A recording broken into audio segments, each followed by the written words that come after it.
அண்ணா IAS academy சாதனையாளர்களின் சங்கம். போட்டித் தேர்வுகளில் வெற்றி பெற அருமையான முறையில் படித்துக் கொண்டிருக்கும் அனைத்து மாணவ நண்பர்களுக்கும் வணக்கம். நான் உங்கள் பொன்வேல் பாண்டியன், நடப்பு நிகழ்வுகள் ஆசிரியர். குரூப் 2 டிஎன்பிசி தேர்வுக்காக நம்ம தினந்தோறும் நம்ம ஸ்பெஷல் வீடியோஸ் போட்டுட்டு இருக்கோம். அதுல ஆல்ரெடி பாத்தீங்கன்னா ஒரு 3 பகுதிகளாக முக்கிய நியமனங்கள், சரிங்களா, அந்த நிறுவனோட தலைவர்கள் எப்போ உருவாக்கப்பட்டது, அந்த மாதிரி நிறைய பார்த்திருக்கோம். அதனைத் தொடர்ந்து நம்ம முக்கியமான இன்னொரு பகுதி பார்த்திருக்கோம். என்ன பார்த்தோம்? விருதுகள். சரியா? அந்த விருதுகள்ல எல்லாம் ஒண்ணு கூட விடாம மொத்த விருதுகள் சூப்பரா கொடுத்திருக்கோம். அது ஒரு பகுதியாக முடிச்சாச்சு. அடுத்த டிஎன்பிசி எக்ஸாமுக்காக மூன்றாவது முக்கியமான ஒரு தலைப்பாக என்ன பார்க்க போறோம் அப்படின்னு பாத்தீங்கன்னா, முக்கியமான அமைப்புகள் மற்றும் அதனுடைய மாநாடுகள். சரியா? இம்பார்ட்டன்ட் ஆர்கனைசேஷன், அதனுடைய சமிட்ஸ் வந்து கம்ப்ளீட்டா இந்த வீடியோல நம்ம பார்க்கலாம். கண்டிப்பாக அதாவது கேள்விகள் கேட்க எதுல நிறைய வாய்ப்பு இருக்கும். அதை தான் இந்த டிஎன்பிசி குரூப் 2 எக்ஸாமுக்கு முன்னாடி நம்ம கம்ப்ளீட்டா முடிக்கலாம் நினைச்சிருக்கோம். அதுல ஒரு பகுதியாக தான் முக்கியமான அமைப்புகள் மற்றும் அதனுடைய மாநாடுகள். சரிங்களா? இந்தியா அதுல உறுப்பினராக இருக்காங்களா இல்லையா? இந்தியா உறுப்பினர் இருந்தாங்கன்னா அந்த அமைப்பின் மாநாடு இந்தியாவில் எப்ப நடைபெற்றது, அந்த அமைப்புல எத்தனை உறுப்பினர்கள் இருக்கிறாங்க, ரீசெண்டா அதுல யாரு கடைசியா மெம்பரா ஜாயின் பண்ணாங்க, எந்த ஆண்டு அந்த அமைப்பு உருவாக்கப்பட்டது, இப்படி நிறைய விஷயங்களை ஒரே பகுதியில நம்ம தொகுத்து வழங்க போறோம். ஃபுல்லா பாருங்க. கண்டிப்பா தேர்வுகளுக்கு அது எந்த போட்டித் தேர்வுகளா இருக்கலாம், சரி, டிஎன்பிசி, யூபிஎஸ்சி, ஆர்ஆர்பி, எஸ்எஸ்சி, சரியா, போலீஸ், எஸ்ஐ, எதுவா இருக்கட்டும், இப்ப நம்ம போடுற எல்லா வீடியோவும் ரொம்ப ரொம்ப யூஸ்ஃபுல்லா இருக்கும். அதனால மறக்காம ஃபுல்லா பாருங்க, கவனமா இருக்கும். ஆரம்பிக்கலாமா? பார்க்கலாம். இன்றைய தினத்துல நம்ம பார்க்கக்கூடியது முக்கிய அமைப்புகள் மற்றும் மாநாடுகள். சரியா? ஃபர்ஸ்ட் பாருங்க, முக்கியமான ஒரு அமைப்பு பிரிக்ஸ் மாநாடு. சரி, பிரிக்ஸ் அமைப்பு. அந்த பிரிக்ஸ் அமைப்பு உருவாக்கப்பட்டது எப்பன்னு சொல்லி பாருங்கம்மா. ஓகேவா? பிரிக்ஸோட விரிவாக்கம் கண்டிப்பா உங்களுக்கு தெரிஞ்சிருக்கும். பிரேசில், ரஷ்யா, இந்தியா, சைனா மற்றும் சவுத் ஆப்பிரிக்கா. சரியா? ஆரம்பத்துல பிரிக் அமைப்புன்னு சொல்லுவாங்க. சரி, வெறுமனே பிரிக் மட்டும் தான். அந்த பிரிக் அமைப்பு உருவாக்கப்பட்டது ஜூன் 16, 2009 அன்று உருவாக்கப்பட்டது. எப்போ? 2009. 2009 நமக்கு என்ன ஞாபகம் வரணும்? வாய்ப்பு கடமை ரிவிஷன் பண்ணுங்க கடைசி நேரத்துல. 2009 அப்படின்னா வாட்ஸ்அப். நம்ம காலையில தூங்கி முடிச்சதுல இருந்து தூங்குற வரைக்கும் அடிக்கடி பார்க்கக்கூடிய முக்கியமான ஒண்ணு வாட்ஸ்அப். சரியா? அந்த வாட்ஸ்அப் வந்துட்டு அறிமுகப்படுத்தப்பட்டது 2009. ஏஆர் ரஹ்மான் அவர்களுக்கு 2 ஆஸ்கார் விருது வழங்கப்பட்டதும் 2009. வேற கல்வி உரிமை சட்டம், சரி, 2009.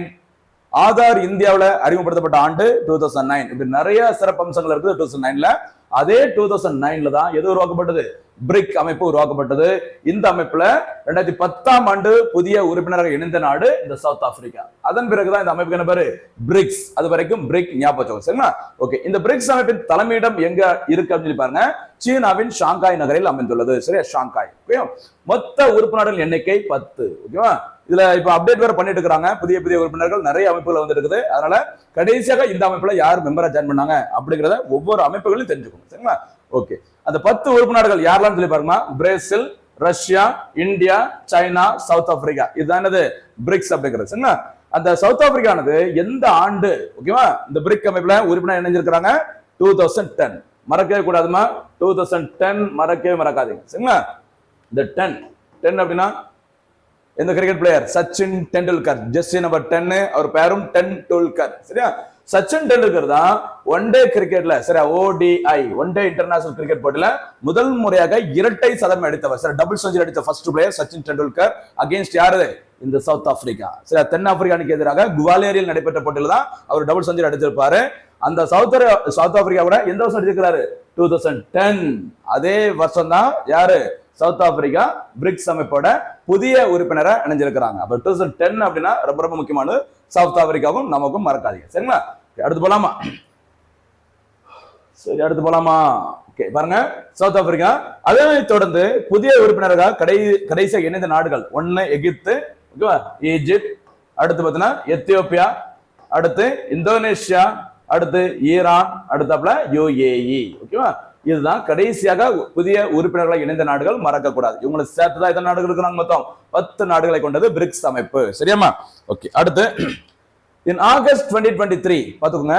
in August 2023 at the 15th BRICS summit, sir, 15வது பிரிக்ஸ் மாநாடு நடைபெற்றது. பாத்துக்கோங்க. எப்பன்னு சொல்லி எங்கன்னு பாருங்க. South Africa. சரியா? தென்னாப்பிரிக்காவில் 15வது பிரிக்ஸ் மாநாடு நடைபெற்ற ஆண்டு 2023ஆம் ஆண்டு. சரிங்களா? இந்த மாநாட்டின் போது சவுத் ஆப்பிரிக்காவோட பிரசிடண்டாக இருந்தவர் சிரில் ராமபோசா. Cyril Ramaphosa. அந்த டைம்ல தான் அனௌன்ஸ் பண்றாங்க புதிதாக எத்தனை உறுப்பினர்கள்? ஒரு 6 உறுப்பினர்கள். இந்த பிரிக்ஸ் எல்லாமே, Brazil, Russia, India, China, South Africa, இவங்க எல்லாமே புதுசா ஒரு 6 உறுப்பினர்களை, சில நாடுகளை புதிய உறுப்பினரா நாங்க சேர்க்க போறோம் அப்படின்னு சொல்லிட்டு அனௌன்ஸ் பண்றாரு. ஓகேவா? சரி, அது யாரெல்லாம் சொல்லி பாருங்க. ஒன்னு அர்ஜென்டினா, சரியா? அடுத்தாப்புல நம்ம ஏற்கனவே பார்த்த எகிப்து, சரியா, எத்தியோப்பியா, ஈரான், இந்தோனேஷியா மற்றும் யுஏஇ. ஆனா இதுல அர்ஜென்டினா மட்டும் நாங்க வந்து எதுல சேர விரும்பல, இந்த பிரிக்ஸ் அமைப்புல சேர விரும்பல அப்படின்னு சொல்லிட்டாங்க. அதனால இந்த 5 நாடுகள் மட்டும்தான் புதிய உறுப்பினரா இணைஞ்சாங்க, சரிங்களா? இவங்களோட சேர்த்துதான் இப்போ 10 நாடுகள் இருக்குது, கவனமா இருக்கு, சரியாமா? யார் வேண்டாம்னு சொன்னாங்க? அர்ஜென்டினா. சரி, அர்ஜென்டினா யாருன்னு ஞாபகம்?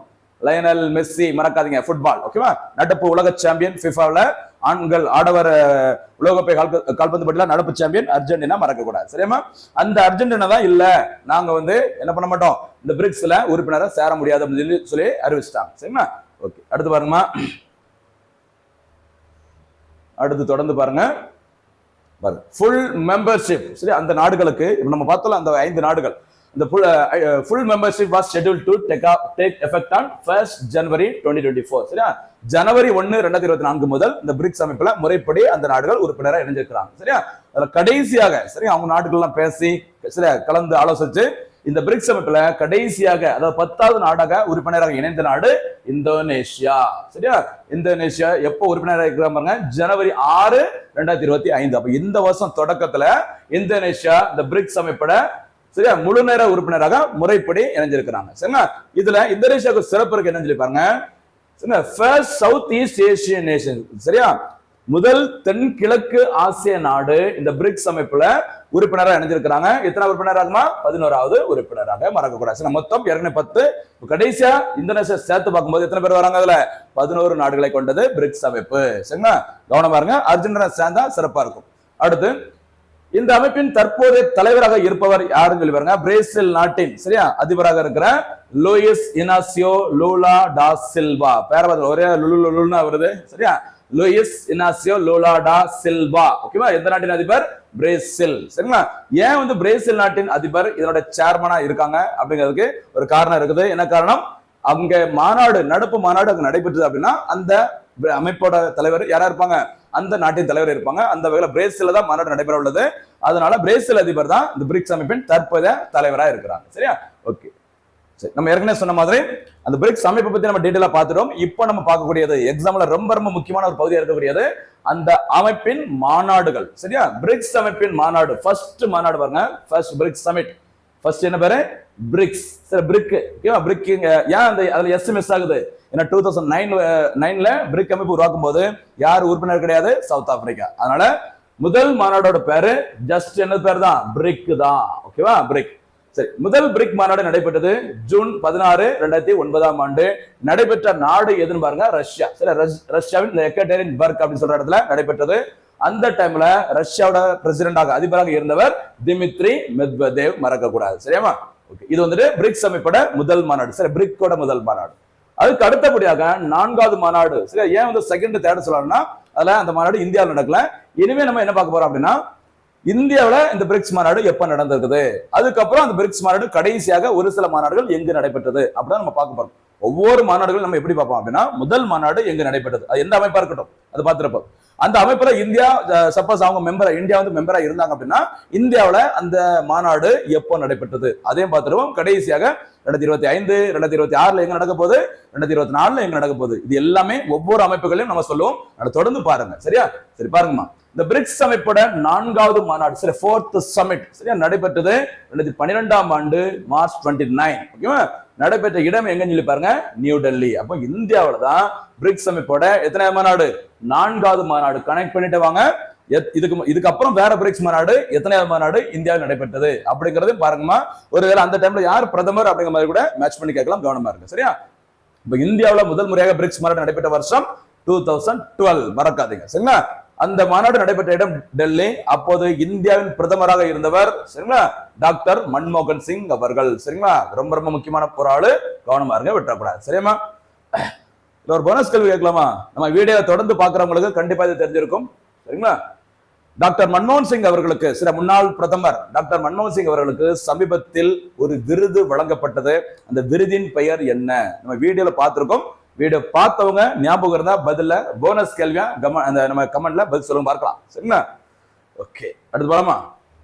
அடுத்து 4வது மாநாடு பிரிக்ஸ் மாநாடு இந்தியாவில் நடந்திருக்குது. அதுக்கப்புறம் நேர ஸ்டேட்டா 8வது மாநாடு. சரி, 8வது மாநாடும் நடைபெற்ற இடம் இந்தியா. இந்தியாவில எங்க நடைபெற்றதுன்னு சொல்லி பாருங்கம்மா, கோவா. சரிங்களா, இந்த கோவாவில் மாநாடு எப்ப நடந்ததுன்னு சொல்லி பாருங்க, அக்டோபர் 15, 16 தேதி முதல் நடத்தி. சரிங்களா, 16 தேதி வரைக்கும் எந்த வருஷம் 2016. அப்ப 2012ஆம் ஆண்டு நடந்திருக்குது. அதுக்கப்புறம் 4 ஆண்டுகள் கழித்து 2016ஆம் ஆண்டு நடந்திருக்குது. சரிங்களா, முதல் மாநாடு இந்தியாவில் நடைபெற்றது 4வது பிரிக்ஸ் மாநாடு. அதுக்கப்புறம் 8வது பிரிக்ஸ் மாநாடு மறக்கக்கூடாது. சரிங்களா, அதனைத் தொடர்ந்து 13வது பிரிக்ஸ் மாநாடு. சரிங்களா, ஓகே, நடைபெற்ற இடம் இந்தியா. இந்தியாவில நேரடியாக நடத்தல, எப்படி நடத்திருக்கான்னு சொல்லி பாருங்க, வீடியோ கான்பரன்ஸ் மூலமா நடைபெற்றது. சரிங்களா, இந்த மாநாடு நடைபெற்ற வருஷம் 2021ஆம் ஆண்டு. சரிங்களா, 2021 உங்களுக்கு தெரிஞ்சிருக்கும் கரெக்டா. இந்த டைம் அது இந்த கோவிட்-19 எல்லாம் பயங்கரமா தலைவரிச்சு ஆடி அவருடைய கோர தாண்டவம் ஆடிய அந்த 2020-21ஆம் ஆண்டு. அதனால இந்த மாநாடு நேர்ல யாரும் கலந்து கொள்ள வேண்டாம் அப்படின்னு சொல்லிட்டு ஓகேவா என்ன பண்ணாங்க, வீடியோ கான்பரன்ஸ் மூலமாக இந்தியா டெல்லியில இருந்து நடத்தினாங்க. சரிங்களா, அப்போது இந்தியன் பிரதமர் இருந்தவர் நரேந்திர மோடி அவர்கள். சரிங்களா, முதல் மாநாடு நடைபெறும் பொழுது பிரிக்ஸ் மாநாடு முதல் மாநாடு இந்தியாவில் முதல் முறையாக எப்போ 2012. அப்போ இந்தியன் பிரதமர் டாக்டர் மன்மோகன் சிங் அவர்கள். 2வது முறையாக 2016ஆம் ஆண்டு 8வது பிரிக்ஸ் மாநாடு இந்தியாவில் தான் நடைபெற்றது, கோவாவில். அப்போதும் இந்தியாவோட பிரதமர் நரேந்திர மோடி அவர்கள் தான். அதனைத் தொடர்ந்து 13வது பிரிக்ஸ் மாநாட்டையும் இந்தியா வீடியோ கான்பரன்ஸ் மூலமா நடத்தினாங்க. அப்போதும் இந்தியாவோட பிரதமர் நரேந்திர மோடி அவர்கள் தான். இப்படி கூட கேட்க வாய்ப்பு இருக்குமா, கவனமா இருக்கும். சரியா, அடுத்ததாக 16வது மாநாடு. சரிங்களா, நம்ம ஏற்கனவே சொன்ன மாதிரி லேட்டஸ்டா உள்ள மாநாடுகளை நம்ம சொல்லிடுவோம் சொன்னல, அந்த மாதிரி 16வது பிரிக்ஸ் மாநாடு. சரிங்களா, நடைபெற்றது பாருங்க, அக்டோபர் மாசம் நடந்திருக்கு. எந்த வருஷம் 2024ஆம் ஆண்டு. அப்ப கடந்த ஆண்டு, அது 2024ஆம் ஆண்டு பிரிக்ஸ் மாநாடு நடைபெற்ற நாடு எதுமா, ரஷ்யா. ரஷ்யாவின் எந்த நகரில் நடைபெற்று அப்படின்னா கசான். சரி, அந்த கசான் என்ற நகரில் நடைபெற்றுள்ளது. ரஷ்யாவின் தற்போதைய அதிபராக இருப்பவர் உங்களுக்கு கண்டிப்பா தெரிஞ்சிருக்கும், விளாடிமிர் புதின். சரி, விளாடிமிர் புதின். உக்ரைனோட அதிபர் யாருமா, போனஸ் கேள்வி சொல்ல பார்க்கலாம். உக்ரைனின் அதிபர் யார்? வீடியோ பார்த்துட்டு சொல்லுங்க. இது ஏற்கனவே போன வருஷம் எஸ்ஐ எக்ஸாம், எஸ்ஐ பிசிஎன் தெரியல, ஏதோ ஒரு எக்ஸாம்ல கேட்டிருந்தாங்கம்மா. ஓகேவா, உக்ரைன் நாட்டின் அதிபர் யார் அப்படிங்கறத சொல்லுங்க. பாதி இந்த பேர் தான். என்ன பேரு, விளாடிமிர். சில விளாடிமிர் வரும். அதுக்கு அடுத்து என்ன பேருங்கிறத சொல்லுங்க. எனக்கு நீங்க தப்பு பண்ணிடக்கூடாது, அதுக்காக சொல்றேன். சரி, விளாடிமிர் புதின் வேற, விளாடிமிர். சரி, அடுத்த நீங்களே பதில் சொல்ல பார்க்கலாம். சரிங்களா, ஓகே. அப்போ ரஷ்யாவின் அதிபராக தற்போது இருக்கிற விளாடிமிர் புதின் அவர்கள், அவருடைய காலத்துல தான் 16வது பிரிக்ஸ் மாநாடு நடைபெற்றது. எந்த வருஷம் 2024ஆம் ஆண்டு. ஓகேவா, அதனைத் தொடர்ந்து கடைசியாக சரியா சமீபத்துல 17வது, இதுதான் கடைசியா முடிஞ்ச மாநாடு, 17வது பிரிக்ஸ் மாநாடு. சரிங்களா, நடைபெற்றது ஜூலை 6ஆம் தேதி முதல் 7ஆம் தேதி வரைக்கும். எப்போ 2025ஆம் ஆண்டு. எந்த நாட்டுல, பிரேசில். சரி, பிரேசில் நாட்டில் நடைபெற்றது. கவனமா இருங்க, ரொம்ப ரொம்ப முக்கியமானது. சரியா, நடைபெற்ற இடம் ரியோ டி ஜெனிரோ. சரியா, ரியோ டி ஜெனிரோ. ரஷ்யாவின் அதிபராக இருந்தவர் நமக்கு தெரியல, நம்ம ஏற்கனவே பார்த்தோம்ல, லூயிஸ் இனாசியோ லூலா டா சில்வா. சரி, சில்வா. அதனாலதான் இந்த மாநாடு நடுப்பாண்டுல எங்க நடக்குமோ அந்த நாட்டின் முக்கியமான தலைவர், அதிபரோ பிரதமரோ, சரிங்களா, அவங்கதான் அந்த அமைப்பின் தலைவராக சேர்மனா இருப்பாங்க. அதனால நம்ம ஏற்கனவே பார்த்திருந்தோம், பிரிக்ஸ் அமைப்பின் தற்போதைய சேர்மன் யாரு, லூயிஸ் இனாசியோ லூலா டா சில்வா. எந்த நாட்டின் அதிபர், பிரேசில். பிரேசில் நாட்டில தான் சமீபத்தில் 17வது பிரிக்ஸ் மாநாடு நடைபெற்றது. எங்கம்மா, ரியோ டி ஜெனிரோ. சரியா, ரியோ டி ஜெனிரோவில் 2016ஆம் ஆண்டு 2016ல சம்மர் ஒலிம்பிக்ஸ் நடைபெற்றது. கவனமா இருங்க. சரியாமா, ஓகே. அடுத்ததாக 18வது G20 மாநாடு பாருங்க. 18வது, சரிங்களா, அதாவது அடுத்த G20 மாநாடு. ஓகேவா, சரி, பிரிக்ஸ் மாநாடு, சரி, பிரிக்ஸ் மாநாடு நடைபெற உள்ள நாடு பாருங்க, இந்தியா. சரியா, இந்தியாவில தான் அடுத்த வருஷம் பிரிக்ஸ் மாநாடு நடைபெற உள்ளது. ரொம்ப ரொம்ப முக்கியமான பாயிண்ட். சரிங்களா, சரிங்களா, கண்டிப்பாக 2026ஆம் ஆண்டு அடுத்த வருஷம் யார் தான் தலைவராக இருப்பாங்க, அதற்கு பிரதமர் நரேந்திர மோடி அவர்கள். சரிங்களா, இதுதான் பிரிக்ஸ் அமைப்போட மொத்த ஜாதகம். சரிங்களா, பிரிக்ஸ் அமைப்பு எப்போ உருவாக்குனாங்க, அதுல இந்தியா எப்போ உறுப்பினர் இருக்கிறாங்க, இந்தியாவில பிரிக்ஸ் அமைப்போட மாநாடுகள் எந்த ஆண்டுல நடத்திருக்கிறாங்க, சமீபத்துல பிரிக்ஸ் மாநாடு எங்க நடத்திருக்கிறாங்க. சரியா, எல்லாமே நம்ம தொகுத்து வழங்கியிருக்கோம். வாய்ப்பு கிடைக்கும் போது ரிவிஷன் பண்ணிருங்க, ரொம்ப ரொம்ப யூஸ்ஃபுல்லா இருக்கும். ஓகேவா, அடுத்ததாக அடுத்த முக்கியமான ஒரு அமைப்பு பாருங்க, இந்த பிரிக்ஸ் அமைப்புடன் தொடர்புடைய ஒரு வங்கி. சரியா, பாருங்க, நியூ டெவலப்மெண்ட் பேங்கா. சரி, நியூ டெவலப்மெண்ட் பேங்க் சொல்லுவாங்க, ஷார்ட்டா NDB, நியூ டெவலப்மெண்ட் பேங்க். சரியா, புதிய வளர்ச்சி வங்கி அல்லது புதிய மேம்பாட்டு வங்கின்னு சொல்லுவாங்க. இந்த வங்கியை உருவாக்குனது யாரு அப்படின்னு பாத்தீங்கன்னா பிரிக்ஸ் அமைப்பு தான். சரி, இந்த பிரிக்ஸ் அமைப்புல உறுப்பினர்களா இருக்கிற நாடுகள் இணைந்துதான் இந்த NDB அப்படிங்கிற நியூ டெவலப்மெண்ட் பேங்க் அப்படிங்கிற வங்கியை உருவாக்குனாங்க. சரிங்களா, இந்த இடத்துல இன்னொரு போனஸ் கேள்வி. சரிங்களா, நம்ம ஏற்கனவே பார்த்திருக்கிறோம், ஷார்ட்ஸ்ல கூட போட்டிருக்கிறோம். இது NDB. சரியா, அதே மாதிரி ADB. சரியா, ADB என்பதன் விரிவாக்கம் என்ன, அந்த ADB எந்த நாட்டில் அமைந்துள்ளது. சரியா, இதுவும் ஒரு வங்கி தான். இந்த வங்கி எந்த நாட்டில் அமைந்துள்ளது, அதனுடைய தலைமையிடம் எங்க இருக்கு அப்படிங்கிறத கொஞ்சம் பதிலா சொல்லுங்க பார்க்கலாம். சரியாமா? சரி பாருங்க. சரி, நியூ டெவலப்மெண்ட் பேங்க். ஓகேவா? The new development bank formerly referred to as the BRICS development bank. ஷார்ட்டா சரியா இதுக்கு முன்னாடி சொல்லும்போது அதுக்கு என்ன பேரு? BRICS development bank. அதுக்கு அப்புறம் வச்ச புதிய பேர் தான் என்னது? NDB என்று அழைக்கப்படும் நியூ டெவலப்மெண்ட் பேங்க். ஓகேவா? இதை உருவாக்குனது யாருன்னு சொல்லி பாருங்க, பிரிக்ஸ் அமைப்புகள். சரிங்களா? இப்ப புதுசா உறுப்பினர் இணைஞ்சாங்கல்ல, அவங்க கிடையாது. ஏற்கனவே இந்த பிரிக்ஸோட உறுப்பினர்களா இருந்த பிரேசில், ரஷ்யா, இந்தியா, சைனா மற்றும் சவுத் ஆப்பிரிக்கா ஆகிய 5 நாடுகளும் இணைந்துதான் எதை உருவாக்குனாங்க? இந்த NDB அந்த வங்கி. சரிங்களா? இந்த வங்கியோட தலைமையிடம் எங்க இருக்கு அப்படின்னு சொல்லி பாருங்க, ஷாங்காய். பிரிக்ஸ் அமைப்போட ஹெட் குவார்டர்ஸும் ஷாங்காயில தான் இருக்கு. அதே ஷாங்காயில தான் அந்த NDB வங்கியோட ஹெட் குவார்டர்ஸும் இருக்கு. மறக்கக்கூடாது, சைனாவில். சரிங்களா? சரி, இந்த NDB வங்கியானது உருவாக்கப்பட்ட வருஷம் ஜூலை 15, 2014. சரியா? டேட் 15, வருஷம் 14, மறக்க கூடாது. சரிங்களா? ஓகே, ஜூலை 15 என்ன தினமா? ஜூலை 15 பெருந்தலைவர் காமராஜர் அவருடைய பிறந்த நாள். சரியா? கல்வி வளர்ச்சி தினம். அதே ஜூலை 15, 2023 மதுரையில கலைஞர் நூற்றாண்டு நூலகம் திறக்கப்பட்டது. இப்படி நிறைய விஷயங்கள் நடந்திருக்குது. சமீபத்துல ஜூலை 15, 2025 அன்று தமிழ்நாடு அரசினால் உங்களுடன் ஸ்டாலின் என்ற ஒரு திட்டமும் தொடங்கப்பட்டதும் ஜூலை 15, 2025 ஆண்டு. சரி, அது ஜூலை 15 அப்படின்னா வாய்ப்பு கிடைக்கும் போது ரிவிஷன் பண்ணிக்கோங்க. அதே மாதிரி வேற இன்னொரு ஸ்பெஷல் சயின்ஸ் அண்ட் டெக்னாலஜில யாருமா ஞாபகம் இருக்குதா? ஜூலை 15 விண்வெளிக்கு சர்வதேச விண்வெளிக்கு சென்ற முதல் இந்தியர் சுபான்சு சுக்லா அவர்கள் பூமிக்கு திரும்பிய நாள் ஜூலை 15, 2025. சரியா? ஜூலை 15 மறக்க கூடாது, கவனமா இருங்க. அந்த ஜூலை 15 தான் எது உருவாக்கப்பட்டது? NDB அமைப்பு உருவாக்கப்பட்டது. சரிங்களா? இதனுடைய முதல் ரீஜனல் ஆபீசர். சரியா? இதனுடைய முதலாவது இந்த வட்டார அலுவலகம், சரியா, மண்டல அலுவலகம் அல்லது வட்டார அலுவலகம் திறக்கப்பட்ட இடம் எங்கன்னு பார்த்தீங்கன்னா சவுத் ஆப்பிரிக்காவில் இருக்கிற ஜோகனஸ்பர்க் நகரில் திறக்கப்பட்டது. எந்த வருஷம்? 2016. சரிங்களா? அப்ப இந்த வங்கி உருவாக்கப்பட்ட NDB உருவாக்கப்பட்ட 2014. சரிங்களா? இதோட ரீஜனல் ஆபீஸ் ஃபர்ஸ்ட் டைம் எங்க வந்து ஓபன் பண்ணிருக்காங்க? சவுத் ஆப்பிரிக்காவோட ஜோகனஸ்பர்க்ல 2016. அதனை தொடர்ந்து சரிங்களா இந்த NDB வங்கியோட ரீஜனல் ஆபீசர்ஸ் எங்கெல்லாம் திறந்திருக்கான்னு சொல்லி பாருங்க. பிரேசில் நாட்டின் சா பவுலோ, சரியா, இந்தியாவுல அகமதாபாத், சரிங்களா, ரஷ்யாவுல மாஸ்கோ. அப்போ NDB வங்கியோட ரீஜனல் ஆபீஸ் இந்தியாவுல எங்க இருக்குதுமா? அகமதாபாத்ல இருக்கு, மறக்க கூடாது. எந்த மாநிலம்? குஜராத் மாநிலம், மறக்க கூடாது. அகமதாபாத்ல இருக்கிற உலகின் மிகப்பெரிய கிரிக்கெட் மைதானம் நரேந்திர மோடி கிரிக்கெட் மைதானம், மறக்க கூடாது. சரியா? அடுத்து தற்போது இந்த NDB வங்கியோட தலைவராக இருப்பவர் யார் அப்படின்னா தில்மா ரோசப். தில்மா ரோசப் அவர்கள், கவனமா இருக்கு. சரியா?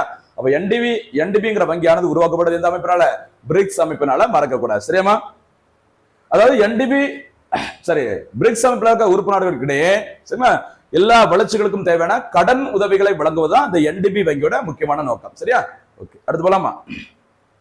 அடுத்து முக்கியமான மூன்றாவது ஒரு அமைப்பு பாருங்க, G20. சரி, G20 ரொம்ப ரொம்ப முக்கியமான ஒரு அமைப்பு. சரியா? ஓகே, அதனால பாத்தீங்கன்னா இந்த வீடியோல ஃபர்ஸ்ட் பேஜ்ல அந்த தம்ப்நெயில்ல கூட G20 தான் பெருசா போட்டிருப்போம், கொஞ்சம் பாருங்க. ஓகேவா?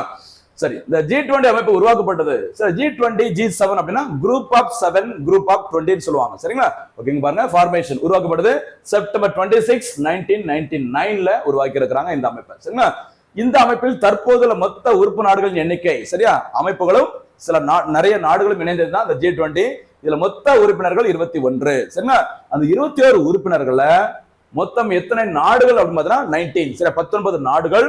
இது தவிர 2 அமைப்புகள். அதுல ஒரு அமைப்பு ஐரோப்பிய ஒன்றியம், சரி, யூரோப்பியன் யூனியன். அடுத்த இன்னொரு அமைப்பு ஆப்பிரிக்கன் யூனியன், சரியா, ஆப்பிரிக்க ஒன்றியம். சரிங்களா? 2 அந்த ஒன்றியங்களும் சரிங்களா 19 நாடுகளும் சேர்த்து மொத்தம் எத்தனை உறுப்பினர்களுமா? 21 உறுப்பினர்களை கொண்டது G20. பேர் தான் G20. உறுப்பினர்கள் 21, மறக்க கூடாது. சரிங்களா? ஓகே, இந்த அமைப்பின் தற்போதைய தலைவராக இருப்பவர் யார்? சவுத் ஆப்பிரிக்காவின் அதிபரான சிரில் ராமபோசா. சவுத் ஆப்பிரிக்கா அதிபர் சிரில் ராமபோசா அவர்கள் தான் தற்போது G20 மாநாட்டிற்கான அமைப்பிற்கான தலைவரா இருக்கிறாங்க. சரியா? அப்படி தலைவராக இருக்காங்கன்னு என்ன அர்த்தம்? நடப்பாண்டில் அந்த அமைப்போட மாநாடு அந்த நாட்டில் நடைபெற உள்ளது அப்படின்னு அர்த்தம். சரிங்களா? ஓகே, அந்த 21 நாடுகள் என்ன அப்படிங்கறத லைட்டா வேகமா ரீட் பண்ணிக்கோங்க. அர்ஜென்டினா, ஆஸ்திரேலியா, சரியா, பாத்துங்க. Argentina, Australia, Brazil, Canada, China, France, Germany, India. அப்ப G20 இந்தியா மெம்பர், பாத்துக்கோங்க. இந்த மாதிரி கேட்பாங்கம்மா ஒரு மாநாடு, சரியா, அவருடைய ஹெட் குவார்டர்ஸ் எங்க இருக்கு எல்லாம் கொடுத்துட்டு இந்த அமைப்பில் இந்தியா உறுப்பினராக உள்ளது அப்படி கூட கேட்கலாம்.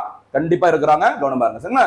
அடுத்து Indonesia, Italy, Japan, Mexico, Russia, Saudi Arabia, south Africa, south Korea, Turkey, சரியா. அடுத்து United kingdom, United states, African union, European union. இதை தான் நீங்க பாத்துக்கணும். சரிங்களா? இது தவிர பார்க்கக்கூடியது முக்கியமானது என்னன்னு பார்த்தா இந்த யுனைடெட் கிங்டமும் யுனைடெட் ஸ்டேட்ஸும். ஏன்னா இது வந்து வளர்ந்த நாடுகளை கொண்ட கூட்டமைப்பு அப்படின்னு நினைச்சிடக்கூடாது, அல்லது வெறுமனே ஓகேவா வளர்ந்து வரும் நாடுகளை கொண்ட அமைப்பு மட்டும் அப்படின்னு நினைக்க கூடாது.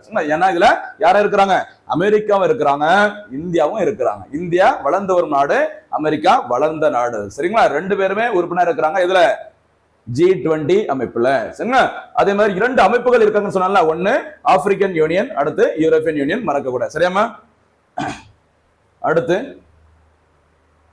அந்த G20 அமைப்போட மாநாடுகள். சரிங்களா, இந்த மாநாடுகள் ரொம்ப ரொம்ப முக்கியம். அதுல இந்த G20 அமைப்போட முதல் மாநாடு நடைபெற்ற வருஷம் பாருங்க, நவம்பர் 14 to 15 வருஷம் 2008. சரிங்களா, 99ல உருவாக்கப்பட்டாலும் அவரோட முதல் மாநாடு நடைபெற்ற ஆண்டு 2008ஆம் ஆண்டு தான் அபிஷியலா நடந்திருக்கு. சரிங்களா, 2008 என்ன சம்பவமா, மும்பை தாஜ் ஹோட்டல், சரியா, டெரர் அட்டாக் மறக்காதீங்க. சரியா, ஓகே. அந்த Mumbai Taj hotel terror attack India மேற்கொண்ட அந்த கவுண்டர் அட்டாக் என்ன பேருமா, பதிலடி தாக்குதலுக்கு வச்ச பேரு பிளாக், சரி, பிளாக் டொர்னாடோ மறக்காதீங்க.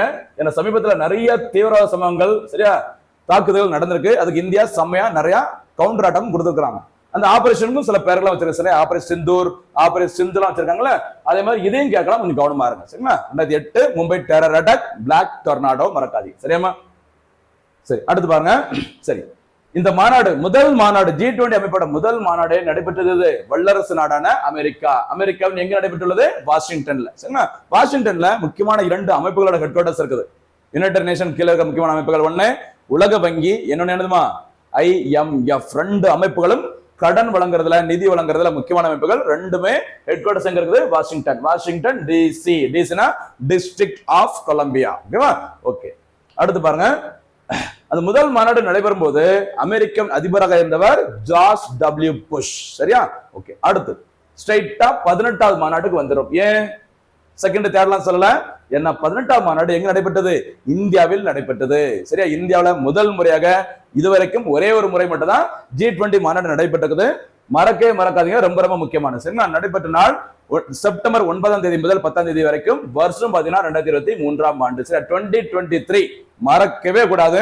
நிறைய போட்டித் தேர்வுகளுக்கு முக்கியமான வருஷமா இருக்கும், கவனமா இருக்கும். சரியா, PM விஸ்வகர்மா திட்டம் தொடங்கப்பட்டது 2023. தமிழ்நாட்டுல கலைஞர், சரியா, கலைஞர் மகளிர் உரிமை தொகை திட்டம் 2023. அதே மாதிரி சந்திரயான் 3 வெற்றிகரமாக அனுப்பப்பட்டது 2023. ஆதித்யா L1 2023. அந்த வகையில முதல் முறையாக G20 மாநாடு இந்தியா நடத்தினாங்க. அதுவும் இந்த வருஷம் தான் 2023. மாநாடு நடைபெற்ற இடம் டெல்லி. நடைபெற்ற எக்ஸாக்ட் பிளேஸ் எதுன்னு பாரத் மண்டபம். சரி, டெல்லியில பாரத் மண்டபம் புதுசா கட்டினாங்க. மத்திய அரசு அல்லது இந்திய அரசு தொடர்பான எல்லா மாநாடுகளும், முக்கியமான மாநாடுகள் டெல்லியில நடைபெற்றதுன்னா அது எங்க நடக்கும், பெரும்பாலும் பாரத் மண்டபம். இந்த பாரத் மண்டபத்தில் தான் 18வது G20 மாநாடு நடைபெற்றது. சரிங்களா, சரியா. அந்த மாநாட்டின் தலைவராக இருந்தவர் யாரு, கண்டிப்பாக பிரதமர் நரேந்திர மோடி அவர்கள். சரிங்களா, இந்த 18வது G20 மாநாட்டின் மைய கருத்து, சரியா, தீம் என்னன்னு தெரிஞ்சு வச்சுக்கோங்க. ஓகேவா, என்ன சொல்லுவாங்க அப்படின்னா, ஒரே பூமி. சரியா, ஒன் எர்த். சரியா, ஒன் எர்த். அடுத்து பாத்தீங்கன்னா ஒரே பூமி, அடுத்து ஒரே குடும்பம். சரியா, ஒரே குடும்பம், அடுத்து ஒரே எதிர்காலம். சரிங்களா, ஞாபகம் ரொம்ப ரொம்ப முக்கியமானது. One earth, one family, one future. எது எந்த மாநாட்டின் மைய கருத்தை தீம் கேட்கலாம். இந்தியாவில் நடைபெற்ற முதல் G20 மாநாடு. எத்தனை G20 மாநாடு, 18வது G20 மாநாடு, மறக்க கூடாது. Virat Kohli Jersey number 18, IPL 18வது IPL, அதுவும் பாத்தீங்கன்னா RCB சாம்பியன்ஷிப் வின் பண்ணது 18வது IPL. அதே மாதிரி விராட் கோலி அவர்களுக்கு ராஜீவ்காந்தி கேல் ரத்னா விருது வழங்கப்பட்டதும் 2018. இந்தியாவில் நடைபெற்ற G20 மாநாடு 18வது, மறக்காது. சரியா, தொடர்ந்து பாருங்க.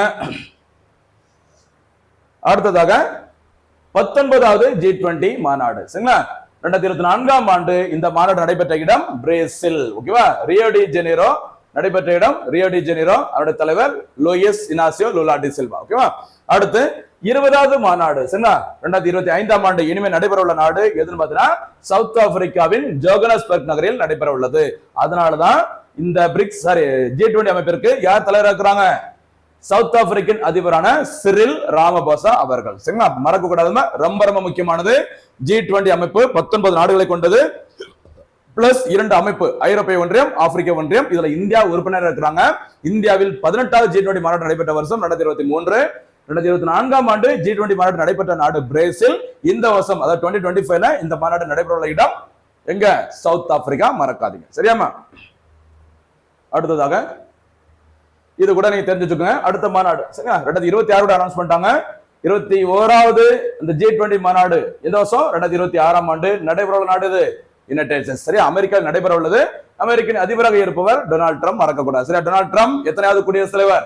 பிரசிடென்ட், அதிபர், 47வது அதிபர். வழக்கம் நம்ம கேட்கிறதா அமெரிக்காவோட அதிபர் டொனால்ட் ட்ரம்ப் எந்த கட்சியை சேர்ந்தவர்? சரியா குடியார கட்சியை சேர்ந்தவர். சரியா குடியரசு கட்சியை சேர்ந்தவர், மறக்க கூடாது. ஒரு பேச்ச கொஞ்சம் அப்படிதான் இருக்கும். நமக்கு தேவை ஞாபகம் வைக்கணுமா, நீங்க எப்படினாலும் நீங்க பார்த்துக்கோங்க. சரிங்களா? அடுத்து போலாமா? அடுத்த முக்கியமான ஒரு அமைப்பு G20 அமைப்பு எவ்வளவு முக்கியமோ அதே மாதிரி G7 அப்படிங்கிறதும் the group of 7, அதாவது வளர்ந்த நாடுகள், வல்லரசு நாடுகள் ஒரு 7 நாடுகளை கொண்டது. அதனால கண்டிப்பா அதுல யார் இருக்க மாட்டாங்க மெம்பரா? இந்தியா கிடையாது. இந்தியா வல்லரசு நாடாக இருப்பதற்கு என்ன பேர் வச்சிருக்காங்க?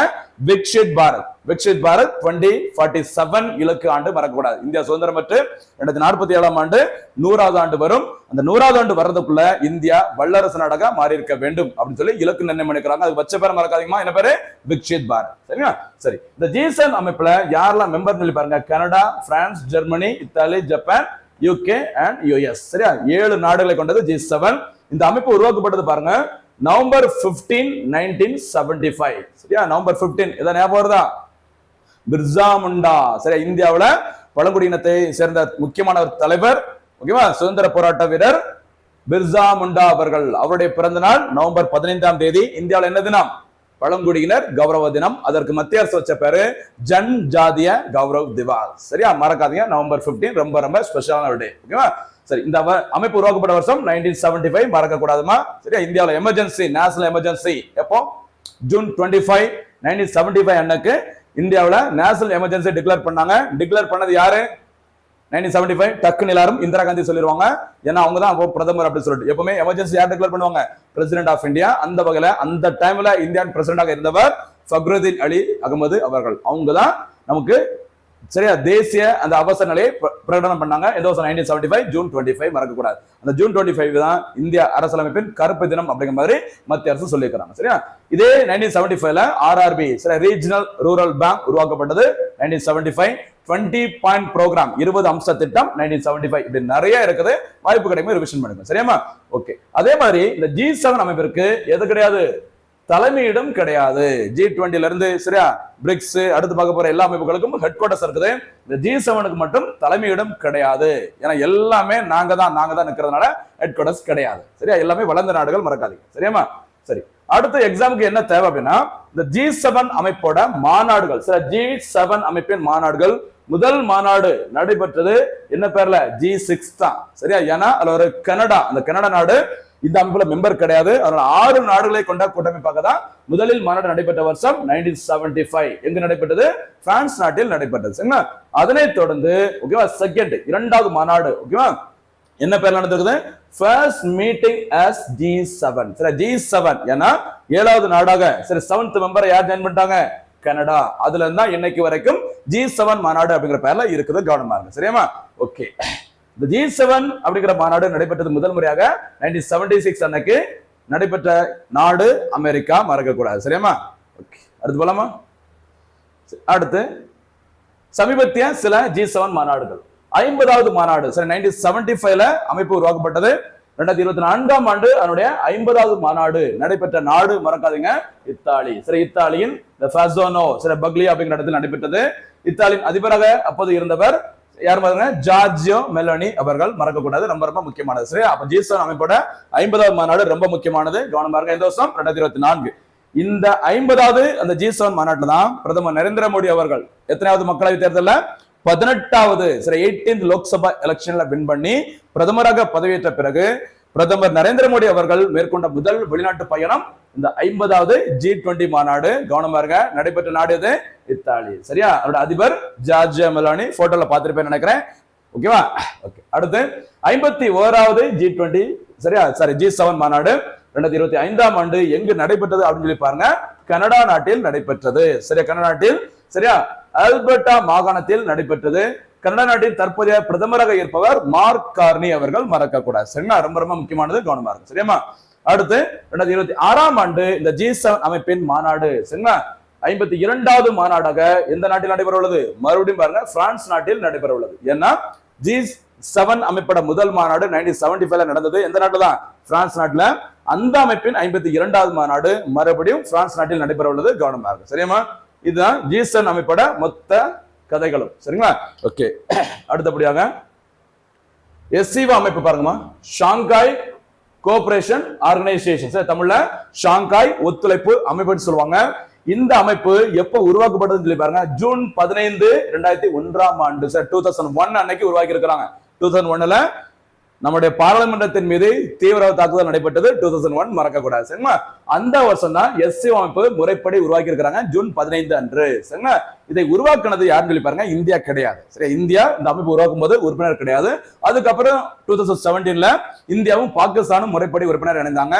இந்த அமைப்பு ஸ்டார்டிங்ல யாரால் உருவாக்கப்பட்டது அப்படின்னு சொல்லி பாருங்க. சைனா. சரியா? சைனா. அடுத்த முக்கியமான நாடு Russia. China, Russia, Kazakhstan, Kyrgyzstan, Tajikistan, Uzbekistan, இப்படி பல அத்தான்கள். சரியா? பல தான்களை கொண்டு யார் சேர்ந்து சைனாவும் ரஷ்யாவும் இணைந்து எதை உருவாக்குனாங்க? ஷாங்காய் ஒத்துழைப்பு அமைப்பு. சரிங்களா? அடுத்து இன் ஜூன் 2017 மறக்காதீங்கம்மா, இதையும் எக்ஸாம்ல கேட்கலாம். 2017ஆம் ஆண்டு ஜூன் மாசத்துல பாத்தீங்கன்னா இந்த அமைப்புல ஓகேவா, இந்த அமைப்பின் உறுப்பு நாடுகள் எண்ணிக்கை 8ஆக உயர்த்தப்பட்டது. அதுல புதிதாக இணைந்த நாடுகள் எதெல்லாம் சொல்லி பாருங்க. இந்தியா. சரியா? அடுத்து பாகிஸ்தான். இந்தியாவை பரிந்துரை செய்த நாடு ரஷ்யா. பாகிஸ்தானை பரிந்துரை செய்த நாடு கண்டிப்பா யாரா இருக்கலாம்? சைனா. ஓகேவா? ஓகே. அப்ப SCO அமைப்பில் இந்தியா முறைப்படி உறுப்பினர் இணைந்த வருஷம் 2017 மறக்க கூடாது. சரிங்களா? SCO அமைப்பு 2001ல உருவாக்கி இருக்கிறாங்க. அதுக்கப்புறம் 16 வருஷம் கழிச்சுதான் 2017ல இந்தியாவும் பாகிஸ்தானும் நியூ மெம்பரா ஜாயின் பண்ணிருக்காங்க. சரிங்களா? ஓகே, கவனம் பாருங்க. அதனைத் தொடர்ந்து கடைசியாக இந்த அமைப்புல உறுப்பினர் இணைந்த நாடு 2023 சொல்லியிருக்கிறாங்க. இன்னும் இன்னொரு நாடு பின்னாடி வரும், கொஞ்சம் வெயிட் பண்ணி பார்க்கலாம். சரிங்களா? ஓகே, பாருங்க. இதான் நம்ம சொன்னது பெலாரஸ். சரியா? இந்த SCO அமைப்புல கடைசியாக உறுப்பினராக இணைந்த நாடு பெலாரஸ். இது உக்ரைனுக்கும் ரஷ்யாவுக்கும் அந்த நேட்டோ அமைப்புல சேர்வது தொடர்பான அந்த பிரச்சனை வரும்போது ரஷ்யாவுக்கு ஸ்ட்ரெயிட்டா நேரடியாக சப்போர்ட் பண்ண ஒரே நாடு அது பெலாரஸ். அந்த பெலாரஸ் நாடு தான் ரஷ்யாவின் பரிந்துரை அடிப்படையில இந்த SCO அமைப்பின் புதிய உறுப்பினராக சேர்த்திருக்கிறாங்க. இந்த வருஷம் 2024ஆம் ஆண்டில் மறக்கக்கூடாது. சரியாமா? ஓகே. இந்த அமைப்பின் தலைமையிடம் எங்க இருக்குது? பீஜிங். சீன தலைநகரம் பீஜிங்கில் தான் இதோட ஹெட் குவார்டர்ஸ் இருக்குது. பேரு தான் ஷாங்காய் ஒத்துழைப்பு அமைப்பு. ஆனா ஹெட் குவார்டர்ஸ் எங்க இருக்குது? பீஜிங்ல இருக்குது. பிரிக்ஸ் அமைப்பு, NDB அமைப்பு, அதோட ஹெட் குவார்டர்ஸ் எங்க இருக்கும்? ஷாங்காய்ல இருக்கும். மறக்க கூடாதுமா, இதை தப்பு பண்ணிடக்கூடாது. பேரு தான் ஷாங்காய் ஒத்துழைப்பு அமைப்பு. ஆனா ஹெட் குவார்டர்ஸ் பீஜிங்ல இருக்கும். மாப்பிள அவர் தான் ஒரு போட்டிருக்க சட்டை பெய்ஜிங்ல இருக்கு, மறக்காதீங்க. சரியா? ஓகே, பாருங்க. அடுத்து இதோட செக்ரட்டரி, சரி, தலைமை செயலகம் எங்க இருக்கு பாத்தீங்கன்னா, சரியா, சீனாவின் தலைநகரம் பெய்ஜிங்ல இருக்குது. அதே மாதிரி இன்னொரு இடம் கொடுத்துருக்கான் பாருங்க, கொஞ்சம் நோட் பண்ணிக்கோமா. இது ஓகேவா? கொஞ்சம் ட்விஸ்ட் வச்சு உங்களை கொஸ்டின் கேட்கறதா இப்படிதான் கேட்பாங்க. சரியா? இந்த SCO அமைப்பின் ஓகேவா ரேட்ஸ் அப்படின்னா ரேட் எலி. பாருங்க, இதோட விரிவாக்கம் ரீஜனல் ஆன்டி டெரரிஸ்ட் ஸ்ட்ரக்சர். சரியா? அந்த SCO அமைப்புக்கு இடையே உள்ள அந்த தீவிரவாத அந்த செயல்கள் நடவடிக்கைகளுக்கு எதிராக நடவடிக்கை எடுக்கிற மாதிரி ஒரு அமைப்பை இந்த SCO அமைப்பு உருவாக்கி இருக்கிறாங்க. அந்த SCO அமைப்பை உருவாக்கிய தீவிரவாதத்திற்கு எதிரான அமைப்பு தானே பேரு ராட்ஸ் அப்படின்னு சொல்லுவாங்க. இந்த ராட்ஸ் அமைப்பின் அந்த எக்ஸிகியூட்டிவ் கமிட்டி அதோட தலைமையிடம் எங்க இருக்கு அப்படின்னா உஸ்பெகிஸ்தான் நாட்டின் தலைநகரமான தாஸ்கண்டில் அமைந்துள்ளது. அவர் செக்ரட்டரியேட், சரியா, தலைமை செயலகம் தான் எங்க இருக்குது? பீஜிங்ல இருக்கு. இந்த ராட்ஸ் அமைப்போட ஹெட் குவார்டர்ஸ் உஸ்பெகிஸ்தான் நாட்டின் தலைநகரான தாஸ்கண்டில் அமைந்துள்ளது. சரிங்களா? ஓகே. மொத்த உறுப்பினர்கள் 10. கவனமா இருக்கு. சரியாமா? கடைசி இணைந்த நாடு பெலாரஸ், மறக்க கூடாது. ஒவ்வொரு அமைப்பிலும் யாரு லாஸ்டா மெம்பரா ஜாயின் பண்ணிக்கிறாங்க அதை கூட பொறுத்துகளை கொடுத்து கேட்கலாம். சம்பந்தமே இல்லாம அமைப்புகள் கொடுத்துட்டு இந்த பக்கம் 4 நாடுகள் கொடுத்திருப்பாங்க. சரியா? அந்த நாடு வேற சில அமைப்புகளும் மெம்பரா இருக்கலாம். ஆனா நமக்கு தெரியாது. கடைசியாக மெம்பரா ஜாயின் பண்ண நாடு தான் இந்த மேட்ச் ஃபாலோயிங்ல கேட்டிருக்காங்க அப்படின்னு சொல்லி கொஞ்சம் கவனமா இருக்கு. சரியாமா? ஓகே. உறுப்பினர்கள் யாரெல்லாம் சொல்லி பாத்தீங்கன்னா இந்த அல்பபெட்டிக்கல் ஆர்டர்ல வரும்போது ஃபர்ஸ்ட் பெலாரஸ். சரியா? அடுத்து சைனா, இந்தியா, ஈரான், அடுத்து Kazakhstan, Kazakh, Kyrgyzstan, Pakistan, Russia, Tajikistan, Uzbekistan ஆகிய எத்தனை நாடுகளை கொண்டது? 10 நாடுகளை கொண்டது, மறக்க கூடாது. சரியா? ஓகே. இந்த SCO அமைப்பின் அலுவல் மொழி அபிஷியல் லாங்குவேஜ் பார்த்தா 2. ஒன்னு சீன மொழி, அடுத்து ரஷ்ய மொழி. சைனீஸ் அப்படின்னா மேண்டரின், மறக்க கூடாது. சரியா? அடுத்து இந்த அமைப்பின் தற்போது SG, சரியா, செக்ரட்டரி ஜெனரலாக பொதுச் செயலாளராக இருப்பவர் நுர்லான் எர்மேக்யோபாவ். சரியா? பேரை பார்த்துக்கோங்க. ஓகேவா? அடுத்து இந்த SCO அமைப்பின் மாநாடுகள். சரி, SCO அமைப்பிற்கான மாநாடுகள். அதுல முதல் மாநாடு பாருங்க, SCO அமைப்பின் முதல் மாநாடு 2001ஆம் ஆண்டு நடைபெற்றது. மாநாடு நடைபெறும் பொழுது இந்தியா மெம்பர் கிடையாது, மறக்கக்கூடாது. சரிங்களா? இந்த மாநாடு நடைபெற்ற இடம் ஷாங்காய். சரி, ஷாங்காயில் நடைபெற்றுள்ளது, கவனமா இருங்க. சரியா? என்ன அமைப்பு? ஷாங்காய் ஒத்துழைப்பு அமைப்பு. மாநாடு அமைப்புகள் பார்த்துட்டு இருக்கோம். SCO அமைப்பின் தலைமையிடம் சீன தலைநகரம் பெய்ஜிங்ல இருக்குது. ஆனா அதோட முதல் மாநாடு நடைபெற்ற இடம் ஷாங்காய், மறக்க கூடாது. சரியாமா? ஓகே. 2023ஆம் ஆண்டு ஸ்ட்ரைட்டா வருங்க. 2023ஆம் ஆண்டு இந்த SCO அமைப்பின் மாநாடு எங்க நடைபெற்றது? இந்தியாவில நேரடியாக நடத்தல, வீடியோ கான்பரன்ஸ் மூலமா நடைபெற்றது. அப்ப இந்தியாவில் ஒரே ஒரு முறைதான் இந்தியாவினால் SCO மாநாடு நடைபெற்றுள்ளது. எந்த வருஷம்? 2023. ஏற்கனவே சொல்லியிருக்கிறோம், 2023 அப்படின்னாலே நிறைய சிறப்புகள் இருக்குது. G20 மாநாடு 2023. சரிங்களா? இந்தியா நடத்தினாங்க. அதே மாதிரி SCO மாநாட்டையும் இந்தியா நடத்திருக்கிறாங்க. எந்த வருஷம்? 2023. ஆனா இது வீடியோ கான்பரன்ஸ் மூலமாக. சரிங்களா? அடுத்து SCO மாநாடு 2024ஆம் ஆண்டு. சரியா? இது வந்து 24வது மாநாடு. வருஷம் 2024, மாநாடும் 24. கவனமா இருக்கு. சரியா? நடைபெற்ற இடம் கஜகஸ்தானின் தலைநகரமான அஸ்தானாவில் இந்த மாநாடு நடைபெற்றது. எத்தனை மாநாடு? 24வது மாநாடு. அடுத்த ரொம்ப முக்கியமானது இந்த SCO அமைப்பின் 25வது மாநாடு. சரியா? 25வது மாநாடு எந்த வருஷம் நடந்திருக்குது? 2025. எவ்வளவு ஈஸியா இருக்குல்ல? 25வது மாநாடு 2025. இப்படின்னா நமக்கு கன்ஃபியூஸ் ஆகாது எந்த வருஷம் அப்படின்னு சொல்லிட்டு. சரிங்களா? சரி, SCO 2025ஆம் ஆண்டிற்கான மாநாடு. இது வந்து 25th சில்வர் ஜூப்ளி கொண்டாடிக்கிறாங்க மாநாட்டுல. ஓகேவா? இந்த மாநாட்டை சீனா 5வது முறையாக நடத்திருக்கிறாங்க. இந்த முறை இந்த மாநாடு நடைபெற்ற இடம் சீனாவின் தியான்சின். என்ன பேரு?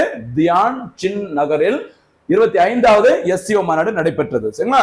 இது என்னமா ஒரு போனஸ் கேள்வி சொல்ல பார்க்கலாம். இது இடத்தோட பேரு தியான்ஜின். இந்த தியான் காங் அப்படின்னா என்ன அப்படிங்கறத நீங்க பதில சொல்ல பார்க்கலாம். நம்ம ஏற்கனவே வீடியோல பார்த்திருக்கோம். சயின்ஸ் அண்ட் டெக்னாலஜிக்கு இஸ்ரோட சாதனைகள் சொல்லி பார்க்கும்போது ஒரு சிறப்பு வீடியோ, இஸ்ரோட சமீபத்திய சாதனைகள் அப்படின்னு ஒரு சிறப்பு வீடியோ போட்டோம். அதுல தியான் காங் பத்தி நம்ம பேசியிருக்கிறோம். வீடியோ பார்த்தவங்க ஞாபகம் இருந்தா சொல்லுங்க. தியான் காங் அப்படின்னா சீனா உருவாக்கிய ஒரு அமைப்பு. சரி, இது என்னன்னு சொல்லி பாருங்க, பதில சொல்ல பார்க்கலாம். அடுத்ததாக இந்த வருஷம் இந்த மாநாடு முடிச்சாச்சு. இந்த SCO அமைப்பின் 2026ஆம் ஆண்டிற்கான எத்தனை மாநாடு? 26வது மாநாடு நடைபெற உள்ள நாடு கிர்கிஸ்தான் தலைநகரம் பிஷ்கேக். சரி, இந்த பிஷ்கேக் நகரில் தான் அடுத்த மாநாடு நடைபெற உள்ளது. சரியாமா? அப்ப இது வரைக்கும் நம்ம பார்த்தது SCO, G7, G20, பிரிக்ஸ் எல்லாம் பார்த்தாச்சு. அடுத்தபடியாக அந்த முக்கிய அமைப்புகள் மாநாடுகள் அதை 2வது பகுதியில பார்க்கலாம். தொடர்ந்து வீடியோ பாருங்க. கண்டிப்பா வரும் போட்டித் தேர்வுகள் வந்து நிறைய கேள்விகள் வரும். கண்டிப்பா அதுக்காக தான் தினந்தோறும் எஃபோர்ட் போட்டுட்டு இருக்கோம். தயவு செய்து ஃபுல்லா பயன்படுத்திக்கோங்க. தேர்வில் வெற்றி பெறுங்கள். மீண்டும் சந்திக்கலாம். நன்றி, வணக்கம்.